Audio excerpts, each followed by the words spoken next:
Today's daf we're going to be learning is Bava Batra daf Kuf Ayin Bet. So we're going to start at the top of our daf. We saw in the previous daf that there were two suggestions made, Rabbi Abba and Rav Safra, about what to write in the documents in order to prevent people from taking advantage of a shtar me'uchar, a post-dated document, how to make sure that there's no trickery involved in somebody taking advantage. So starting from the bottom of Kuf Ayin Aleph Amud Bet, Amar le Ravina le Rav Ashi, va'Amar le Rav Ashi le Rav Kahana, either Ravina said to Rav Ashi or Rav Ashi said to Rav Kahana. But nowadays we don't do this. So how do we prevent this kind of trickery from happening? Amar to which he answers a very interesting answer. Rabbanan tikune takine. The rabbis make ordinances, takanot, in order to prevent situations and people taking advantage. But in the end, manda avid avid, those who take the advice of the rabbis, okay, they did. They protect themselves. Manda lo avid, if you don't take the protection. If you don't take the rabbi's advice, well, you're causing a loss to yourself. Now, again, these are all situations where it's monetary law. It's not like it's a law, between man and God. This is a monetary law. So if you don't protect yourself from forgeries or people taking advantage, well, that's your problem. But the rabbis gave you advice, you should have taken it. Amar le Rava bar Rav Shila lahanu katve shtari akniyata. So Rava bar Rav Shila says to those who are writing documents of hakna'a, okay, what is that? Those are documents of acquiring either through a sale or through a gift. Ki katvitu shtar akniyata. This again has to do with dates. When you write these shtarot, he said to the people writing them, iaditu yoma deknitu be'ktuvu. If you know the date that it happened, then write the date that it happened, that the transaction happened. Sometimes they would write a transaction that happened previously. V'lo, and if you don't know the date that it happened, kitvu yoma dekamitu be, then write today's date. Okay, and meaning don't try to estimate. Okay, it was sometime around a month ago, so just put down some random date. Don't do that. Because it looks like a lie, because you don't really know what date it is. Write down a known date, either the date of the transaction, and if not, then do today's date. Amar lahu Rav l'safre. Rav said to his sofrim, his scribes. And Rav Huna said to his scribes, if you're in Shili when you write the document, write the place where you are right now in Shili, even though maybe you heard about it in Hini, but you're sitting down to write it in Shili, you write the place where you are. And the reverse, it's really unclear why they're saying the same thing. But kikimitu bihini, if you're in Hini, ktuva bihini. You're in the other place that we just mentioned. If you're there when you're writing the document, write that place, even though you heard about the whole transaction. When you're in Shili, when you write the document, you write the location that you're in right now. I'm a Rava. Rava, now we're going to have three cases of documents where somebody goes to the court to try to change a document. And these are all concerns for some sort of deceit, misleading someone. I'm a Rava. Somebody takes a document of an IOU. So I have an IOU that you owe me 100 zuz. And I go to the court and I say, can you break this into two documents that say that you owe me 50 and you owe me 50? We just break it up like getting change in the store, except that it's change of an IOU. We don't allow me to do this. Why is that? My time, huh? Now here we're not exactly worried about deceit, but it's better for the malva and it's better for the lova. And since it's actually in the best interest of both sides to leave it as is, we don't allow me to change it without getting your permission. Why is it nicha to both sides? And then again, also because we're going to say, since this is better in the best interest of both sides, we have to maintain the status quo. It's actually better for me because I can force you to pay back the whole loan quicker. Why is that? Well, the assumption is, why do I want to break it? Because I want you to pay back 50 now and 50 later. So I break it into two so that when we do the first 50, I rip up the star, it's done, we're done with that, and I'm left with one star of 50. If we keep the 100, then what happens? If you pay me 50 right now, you're going to get a receipt that says you paid the 50. I'm going to keep the 100. So it's in your best interest to pay that other 50 very quickly, because what if you lose your receipt? If you lose your receipt, I still have a document that says you owe me 100. So I can actually go and collect the 100 if you lose your receipt. We always misplace things, right? So therefore, it's better for me, actually, even though I was asking to split it in two. It's actually in my best interest to keep it as a whole. It's actually better for you as the borrower that it's called lifgom et hashtar, which really means to lifgom is usually to do something bad to it. What's the word? Lifgom, to like almost to injure, to weaken the shtar a little bit. Why is it in your best interest? Now, what's the story with a shtar pagum? Shtar pagum is a shtar that's already partially paid. So the assumption is, right, you're going to pay me 50 and I'm going to be left with a shtar that already 50 was taken from. Now, if that's the case, it's called a shtar pagum. When we have that kind of situation, and let's say I go to you and I say, pay me back the other 50, and you say, I pay back the whole thing.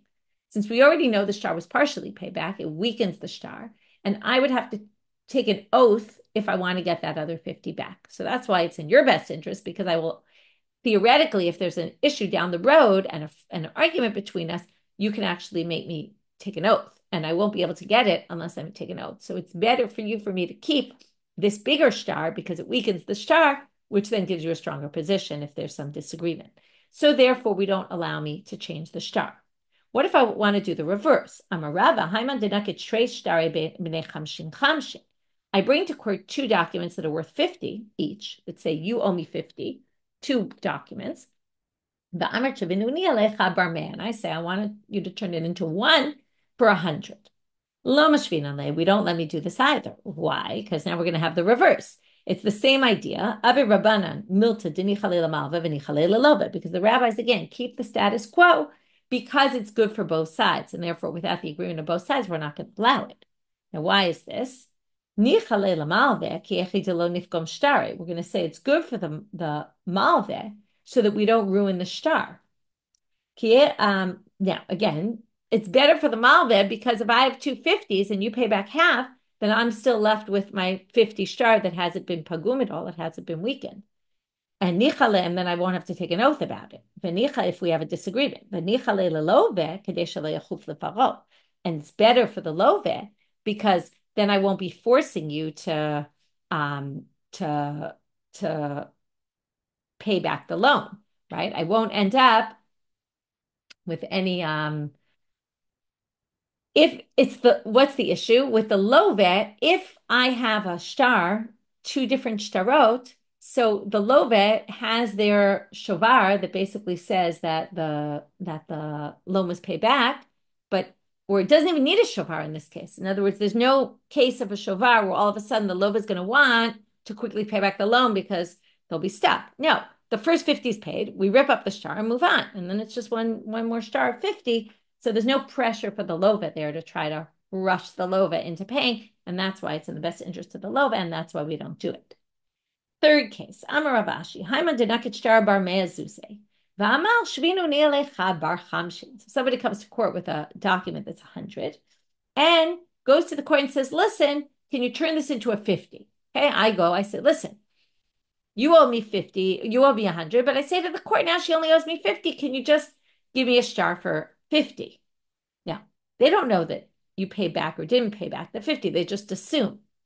Well, we still don't allow me to do this. Now, you would think, what, I'm going to end up with a 50. That's right. That can't be in my best interest. It was set 100. Now it's down to 50. Why would that be in my best interest? But now we're going to say, well, why won't they let me change it? My taima amrinan hi mifra pare. They said it could be that this document I'm bringing with 100, maybe it was paid back. Okay, now if it was paid back, either we would have ripped it or I would have given you a shovar. Now let's say you pay back the whole 100 and I give you a receipt that says you pay me back 100. And then I go to the court and I say, listen, can you trade this 100 for a 50? And then what will happen? Now, when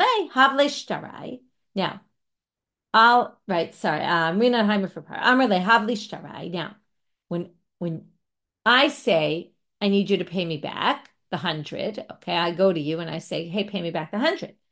And you say, Havli Sharai, go show me the shtar. And I say, right, the shtar for 100. Va'amar le irkasli, and I claim that 100 was just lost. Uchtiv le tavra, and I wrote a shtar. Oh, no, sorry. I have to say this better. Now I understand. I messed something up. Amar le havle shtarai. Now, when what happens is I want to trade this 100 for a 50. Okay, so I trade it. Then I go to collect the money. Now I go and get the loan back, and you say, give me the shtar so I can rip it. And I say, oh, I don't have the shtar anymore. I lost it. That's the Amarle Irkisli. Bekatabli Tavra, and I'll write you a shovar saying, right, that you pay back. So that way, just in case I would pull out the shtar, you would have a shovar. So I play this game on you where I pretend, oh, I actually don't have the shtar anymore, but it's not like I really lost it. I just traded it in. Umapik lehai. Now, so what happened? At that moment, after I have this 50 shtar instead of the 100, I want you to claim my 100. Claimed I lost the receipt. You pay it back, because you really did owe me 100. You pay it back. Then I give you a shovar for it. Okay, now what happens? Now I have a shovar, I have a shtar on my property that says I owe you 50. So you owe me 50. So mapik lehai, I pull out that shtar that says I owe you 50. Va'amar lei hayachrinahu. And then now I pull out the shtar, you pull out the shovar that says I paid you 100. And I say, but my shtar says you owe me 50. So that 100 didn't match the 50. And therefore, it's done. Okay, that doesn't work. In other words, what do you mean it doesn't work? It means we don't let me trade my 100 for a 50 because I could totally trick you. Again, let's just review because it was a little complicated. What happens? I go to the court, asked to trade it in. Presumably, they assume it's because you paid me back 50, but really you hadn't paid me anything. Then you go, right? You pay me back the money. I give you a shovar. I claim I lost my shtar. I give you the shovar. You have a receipt that says you paid me back 100. And when I later pull out the shtar, you owe me 50. You say I paid back, but it says you paid back 100. That's not the same thing. And therefore, I could claim another 50. So that's why we don't allow this to happen. New Mishnah. Shnei achim, echad ani ve'echad ashil. V'niach lehen avihem merchatzu beit habad. This is actually a sugya that we saw in the beginning of the Masechet on Daf Yud Gimel. Okay, we have two brothers. Okay, now why is this here? Because in the previous Mishnah, they talked about giving a shovar, right? One second. Right, it's on a din nosaf. Right. We had a case where one is taking advantage of the loss of another. So that's why we have another case like this, where one can take advantage of another. In this case, where one's going to win out more so than the other. One's going to get more benefit than the other. So there are two brothers. One is poor, one is rich. So the father leaves them a bathhouse and an olive press. Okay, so if the father had used it for renting out, then you continue to rent it out and they split the profits 50-50. But if it was used for the father's own private use, now in this case, what's going to happen? The poor person has almost nobody to use it. The rich person has a house full of slaves and other things, and people are going to use it. So, and maybe the rich person also has a lot more time on his hands to be going to the bathhouse, whereas the poor person maybe has less time, is working so hard to make money. So the ashir could say to the ani, so they're going to use it. It's not going to be an even share. The ashir is going to say to the ani, the poor can say to the rich person can say to the poor person, go get yourself some slaves and they can benefit. And don't complain that you're using it less. You can, if you want, go find some slaves. Of course, he can't because he's poor. But the point is, it's not my fault you have less use of it. Or go get olives and use them in the olive press. Now we get to a different case. It's a classic problem with documents. We have two people whose names are Yosef and Shimon in the city. So what's the problem? Well, if one pulls out a shtar that says Yosef and Shimon lent money to Yosef and Shimon, one could claim, what do you mean? It's you owes the money to me, not me who owes the money to you. So they can't pull out a shtar, one on the other. And not only that, anyone in the city who goes and says, oh, look, Yosef and Shimon owes me money. Well, Yosef and Shimon could say, it's not me, it's the other one. And the other one could say, it's not me, it's the other one. If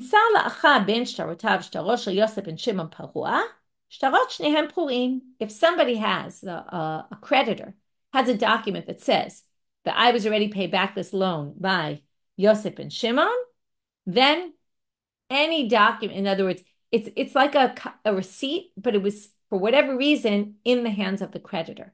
And basically it says all the obligations of Yosef and Shimon are paid up and we don't know which Yosef and Shimon, if he had, let's say, loans out, both of them had loans out with this person, then neither of them, right? Each of them basically doesn't have to pay back any of their loans. Ketzad yasu. So what should we do to resolve this kind of a problem? Yishal shu. We'll basically say, oh, call him Yosef and Shimon ben Yaakov and Yosef and Shimon ben Avraham. Okay, we'll go a third generation. We'll give them an extra name, and that will resolve it. If they have the same grandfather also, then we'll give a siman, like short, tall, okay, something like that. What if they were both short and there was no way to distinguish them in any other way?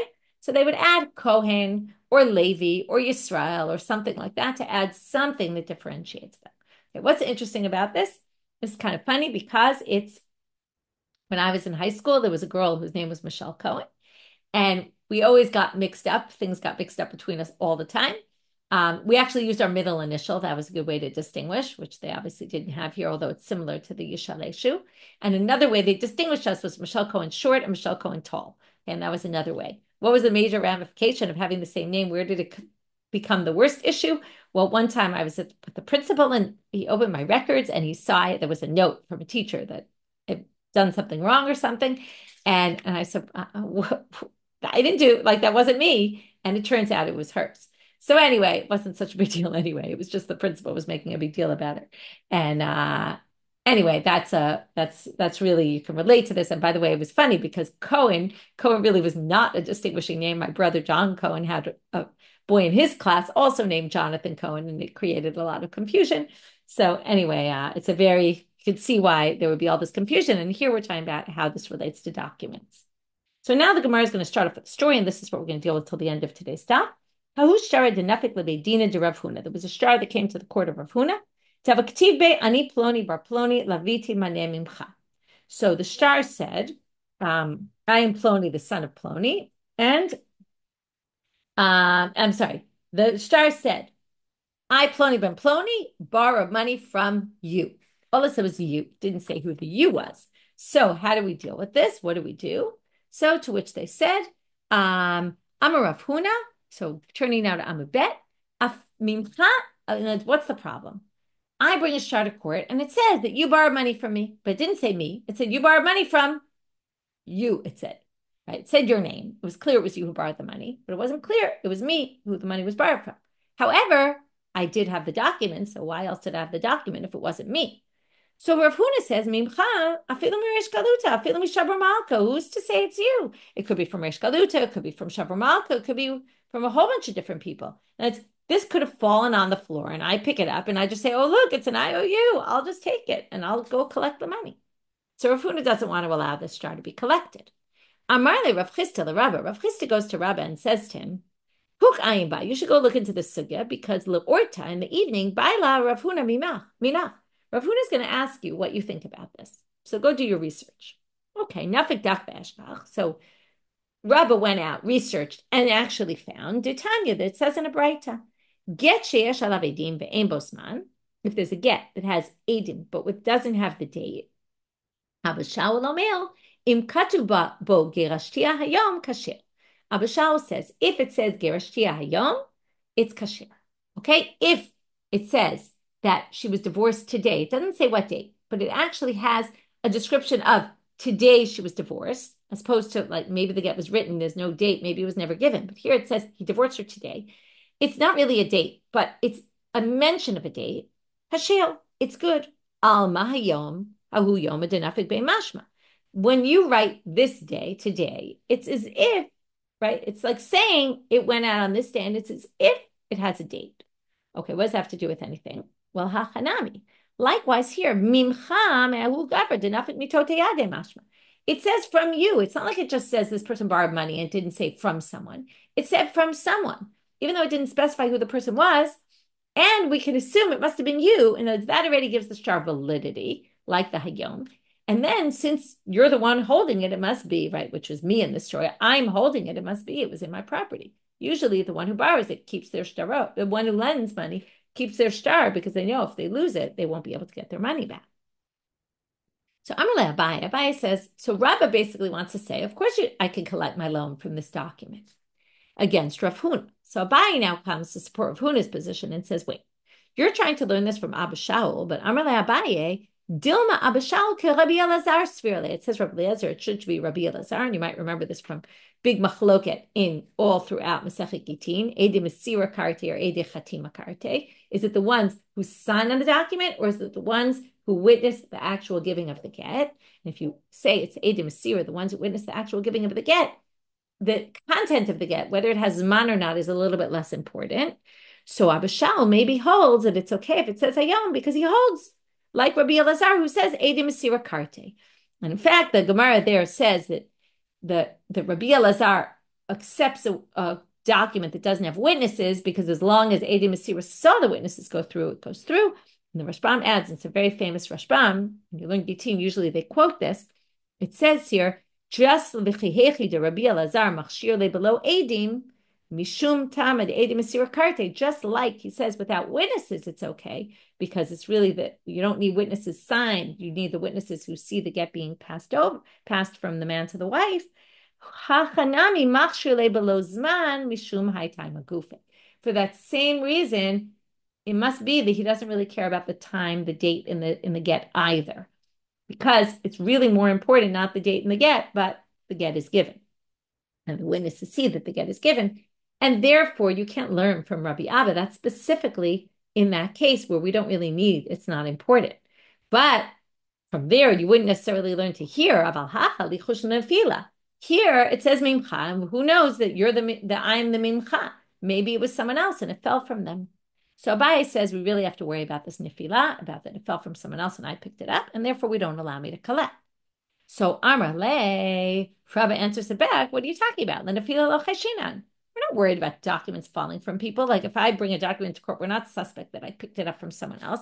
How do we know? How do I know this? And they're going to prove it from our Mishnah. Why?